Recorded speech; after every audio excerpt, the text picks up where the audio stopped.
Imagine your pastor has the right to tell you where to work, where to live, and even who to marry. What I'm describing to you is sadly all too real, and it was known as the shepherding movement. And that is what we are going to be talking about today on I Believe. Now what?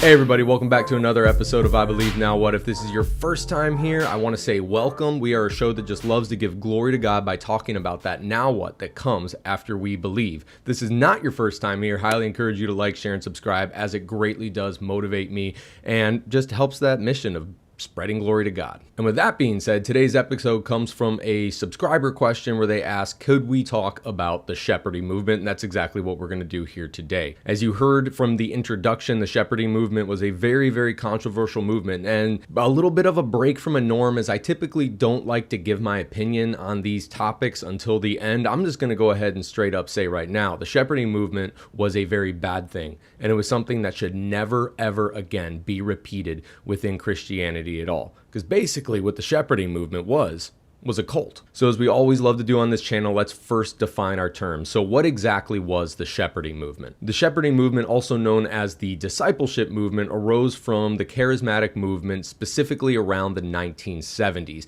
And it has roots in what is known as the heavy shepherding practices. If you don't know what that is, that's basically you submitting to a leader inside that church or small group or whatever it may be. You are placing yourself under their leadership and giving them permission to have control over a lot of different aspects of your life. And that's basically what this was. The movement began underneath the name Christian Growth Ministries in Fort Lauderdale, Florida, and it peaked around the 1980s, but has honestly since declined in its impact, and you really don't see it anywhere except for maybe some small pockets that are relatively hard to tell. People who endorsed the shepherding movement at its time would try to cite the Bible and say that it is biblical to submit yourselves to one another, and while that is true in some respects, not at the way that the shepherding movement was doing it. The movement faced such heavy criticism for its cult-like manipulation tactics and its unscriptural concept of what most charismatics, and I'm not beating up on charismatics here, but what they would call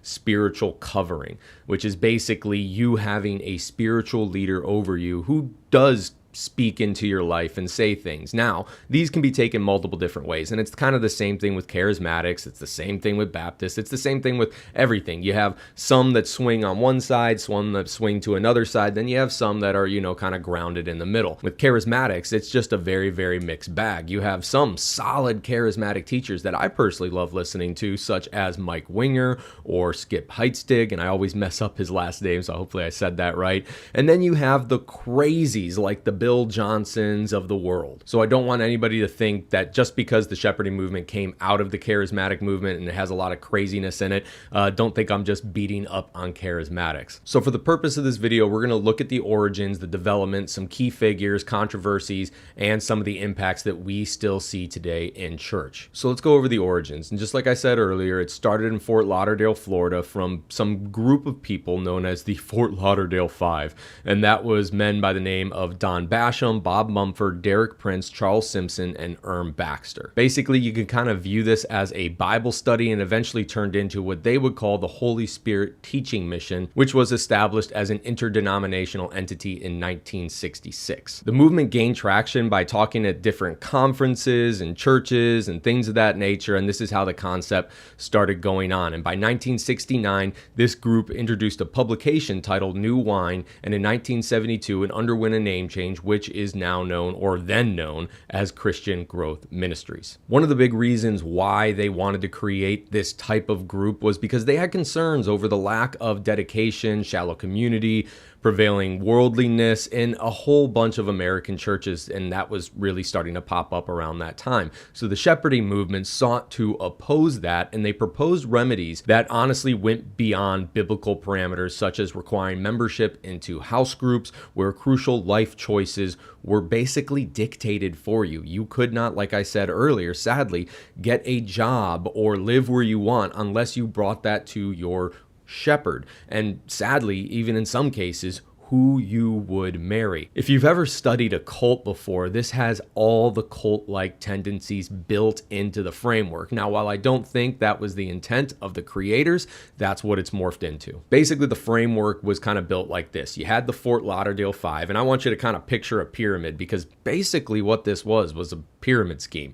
So picture the Fort Lauderdale Five at the top of the pyramid, and then underneath that, each one of those five had their own five, and each one under those five had their own five, and then it just keeps going down and down and down and down and down, basically like a pyramid. These families that were in submission under a group of five would have their lives basically dictated on residence, employment, marriage, healthcare decisions, sadly. At its pinnacle, the movement was basically moving like this. Instructions was given from the top down, and then, sadly, as always is the case with these cult-like practices, money was flowing up. These relationships where you would have one person controlling basically five families were known as covenant relationships. And these covenant relationships gave rise to a number of different cell groups that started popping up all over the United States and eventually the world. This started gaining so much traction that a significant number of charismatic pastors across the country began receiving guidance from the Christian Growth Ministry leaders. And although this phenomenon honestly remained largely undocumented due to its more personal relationship rather than its institutional nature, that's how it evaded public scrutiny for so long. So now that we talked about the origins a little bit and the framework of how it was, let's talk about its core tenets. And some of this is going to be repeating myself, but it's important to know. So number one, the shepherding movement revolves around the principle of submission to authority. Next, it advocates for five leaders positioned at the apex of that global pyramid, as we talked about earlier. And then these leaders are mutually responsible for each other's spiritual well-being through those covenant and mutual relationships. Below each of those top leaders would be five individuals or families who were responsible for one another, ultimately submitting themselves respectively underneath their shepherd. Sadly, people who were manipulated into joining this group were under the impression and indoctrinated to believe that spiritual coverings is a biblical concept, which by absolutely the way they were using it, it by no means is a biblical concept. I mean, for crying out loud, you don't see the Apostle Paul in the Bible dictating who you're going to marry, when you're going to go see a doctor, and things like that. By the 1980s, the shepherding movement had gained somewhere around 100,000 followers, and that's honestly even a hard number to get because it wasn't documented down, so there could have been way more. And we do know for a fact that there were a lot of splinter groups that came out of this and were just completely going crazy with the cult-like practices. It is important to note that this movement did not stay just within the confines of the United States, but instead spread out, especially in the country of Australia, where you really saw a strong grip going on. A few other countries that it spread out in were the United Kingdom, Canada, New Zealand, South Africa, Europe, and around Latin America. And I know Europe is a continent.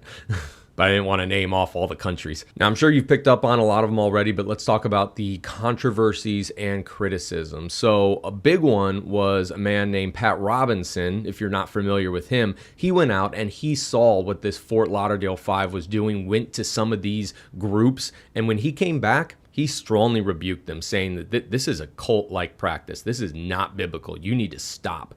And that kind of sounded the alarm bells across the United States for people on the shepherding movement. Allegations of spiritual manipulation, authoritarianism, abuse of power by its leaders, all that stuff was starting to spread out. Now, you can go on the internet and read a whole bunch of different testimonials and reports of just how bad this movement was getting. You saw forced marriages where people were having to report to their shepherds and get the approval before they were allowed to marry somebody. And in some cases, there were even arranged marriages. You saying, hey, you're going to marry this person right here. You saw some shunning and excommunication from these groups if you did not adhere or submit to under the shepherd, because just like a cult in their mind, if you were a detractor, if you were an opposing voice, it was better to get rid of you and silence you rather than to keep you in the group and try to continue indoctrinating you, because you don't want that spreading throughout the group. Sadly, this is a classic cult-like manipulation tactic. You saw a lot of forced coercion, especially in the terms of finances. There's examples of groups of people who were demanding tithes from their people to get paid to them. And then, like I said, it was kind of that reverse of the pyramid where you had all the people at the bottom giving, and it just kept going all the way up to that Fort Lauderdale 5. And as I said earlier, a lot of different splinter groups who were taking advantage of this and probably hoarding the money for themselves. Another sad thing that you saw was a lot of exploitation in the form of sexual exploitation. There have been allegations of shepherding leaders engaging in sexual exploitation and abuse of vulnerable followers, particularly women and young adults, and leaders have used their position to exploit these individuals for their own gratifications, honestly leaving these victims feeling powerless to resist or report the abuse. It's a manipulation tactic, and sadly, once again, very cult-like. You saw authoritarian disciplinary measures being implemented where shepherding leaders would have enforced compliance and punished anybody who did dissent, and this could come in the form of public humiliation, verbal abuse, or even physical punishment in some extreme cases. Once again, all aimed at maintaining the masses. You saw a lot of isolation from outside influences where some shepherd leaders would tell people, hey, sever your ties with your family who don't think this is good. Sever the ties with your friends who don't think this is good. Because once again, they don't want outside influences feeding into you saying, hey, look, I love you. This is crazy what you're doing. You need to stop. They didn't want that. Sadly, another one that you often see in cults and especially within the charismatic movement is the heavy reliance on what they would call prophecy, where basically these shepherds would claim they are prophets. They would receive a word from the Lord and then use that to control people. A great example of this is what you saw going on over in IHOP KC. And I'm not talking about International House of Pancakes, but International House of Prayer with their leader, Mike Bickle, who was their prophetic leader. And he was basically controlling people for sexual exploitation. All these examples highlight just the troubling patterns of behavior that we saw reported within the shepherding movement, which really underscores the importance of accountability, transparency, and ethical leadership within the Christian community. Once again, this is all cult-like tactics. Now, as I said earlier, when Pat Robinson kind of sounded the alarm and other people were starting to grab a hold of this, news agencies, etc., this is where the movement really started falling apart. You saw public scandals, internal conflicts, and the eventual decline of the movement in the late 1980s. The decline of the shepherding movement can honestly be attributed to a combination of internal controversies, that external criticism, and shifts within the broader evangelical and charismatic communities. Specifically, you saw a lot of this criticism and scandal getting publicized. You saw excessive amount of legal issues. You saw leadership starting to divide from one to another because they couldn't agree on their specific doctrines. You saw a lot of broader cultural shifts, which made exposing these things a lot easier, such as the rise of the internet, especially in the 1990s, and the ability to share information much quicker, easier, and faster. And lastly, you started to see a lot of churches develop some reevaluation and reform when it came to these concepts. Some of these leaders and communities engaged in a process of that reevaluation and reform in response to those controversies, and that included implementing measures to increase transparency, accountability, and safeguarding practices, as well as distancing themselves from the more extreme aspects of that shepherding theology. Okay, now that we've quickly talked about the rise and the fall, let's go on to the legacy and impact that it still leaves today. Sadly, the shepherding movement, you can still see its impacts in some churches today. Now, I'm going to go ahead and give you some examples, but I do want to make clear that these churches may or may not have direct links to the shepherding movement, but what we're looking at are these practices that the shepherding movement had, which we can kind of see exhibited in some churches and communities today. The first one is one that I already mentioned, the International House of Prayer, Kansas City, or otherwise known as IHOP KC. This ministry was founded by Mike Bickle, and it's known for its emphasis on charismatic worship, intercessory prayer, and prophetic ministry. And while not explicitly associated with the shepherding movement, IHOP's hierarchical leadership structure and emphasis on spiritual authority, spiritual covering, and submission have drawn a lot of comparisons to that shepherding style. And sadly, you saw a lot of that unravel over the past year, where Mike Bickle is now removed from his leadership position there. Honestly, should never be in leadership ever again, because he was using his position, his self-proclaimed seat of profit to sexually exploit women. Another one we see would be Bethel Church out of Redding, California. This is pastored by Bill Johnson, and you really see this especially in what is known as the Bethel School of Supernatural Ministry, which is like their, I don't want to say theology school because that's not really a right term. It's like their indoctrination school is what I really want to say. But you see this also throughout the entire broader Bethel movement. So while Bethel Church is known for its charismatic worship and its emphasis on supernatural encounters and the signs and wonders gifts of the Spirit, critics have raised concerns that their leadership structure and their teaching on spiritual authority is very, very closely aligned with the shepherding movement, just not in some of the crazier aspects. But essentially, the framework is there. You also see something known as Morning Star Ministries, which is led by Rick Joyner. Morning Star Ministries is a charismatic Christian organization known for its prophetic ministry, conferences, media outreach, and once again, not directly affiliated with the shepherding movement. Their hierarchical leadership and structure has the same tenets as the other two that we mentioned before. Another broader concept that you see this in is known as the New Apostolic Reformation. While most people don't like to coin themselves with this term because it once started out as a positive term and has now since turned into a negative term, at least in the eyes of those who call it. In my mind, it was always a negative term, but the New Apostolic Reformation is closely aligned to this framework and structure as their belief in apostolic succession, believing that every church should be underneath an apostles and prophets authority. And if you're not doing that, then honestly, you're outside biblical parameters. Some NAR churches would include what we mentioned before, Bethel. You also saw this in Mars Hill Church over in Seattle, which used to be led by Mark Driscoll, which is honestly a now defunct church. They're not around anymore, at least as far as I know. And they had a very, very large influence when they were gaining their mass popularity.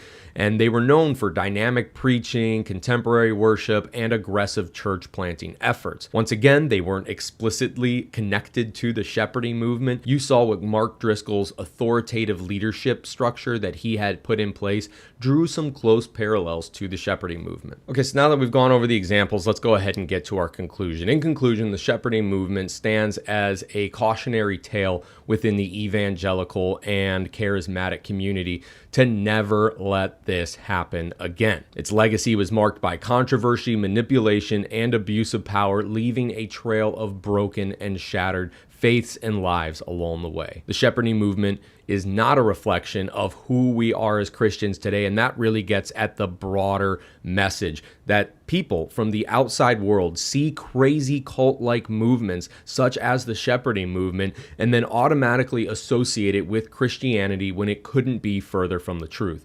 When we see these things, we need to call them out as it is. Just like the Apostle Paul mentioned, we need to tear down those strongholds, taking every thought captive that goes against Jesus Christ. And that's not just talking about our thoughts, that's talking about the thoughts of others, especially when they are claiming that they are of God. If it doesn't line up with the Bible, we need to smash those strongholds down. Lastly, as we close this out, I just want to say, number one, thank you for the commenter who made this comment, because I personally had never heard of the shepherding movement. So it was an interesting read and a good study, because it is important that we view these ministries that happened in the past that are now pretty much come and gone, that were failures, so that way we know we don't mistakenly repeat the sins of the past. And lastly, I'm sure I made this very, very clear throughout, the shepherding movement was not a good movement. It is not something that should be emulated, and it is something that should be stopped whenever we see signs of it starting to pop up again. If you listen this far, I want to, number one, thank you, and highly encourage you to like, share, and subscribe this video if you found that it was helpful.